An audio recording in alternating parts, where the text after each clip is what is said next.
Alam mo ba na ang utak mo ay nanloloko sa iyo tungkol sa pera? May tiawag na mental accounting at dahil dito nagiging mahirap ang karamihan. Tignan mo ito.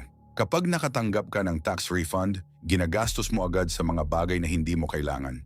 Pero yung savings mo, ayaw mo galawin. Bakit ganon? Kasi ang utak mo ay nag-treat ng pera na parang may iba't ibang kulayan. Tax refund? Green light para gastusin? Panalo sa sugal? Free money yan. Pero savings? Red zone. Bawal hawakan. Ito ang nakakatawa. May mga taong may credit card debt pero may savings account pa rin na maliit ang interest. Walang sense, pero ginagawa nila. Ang mga mayaman, hindi ganyan mag-isip. Para sa kanila, pera ay pera lang.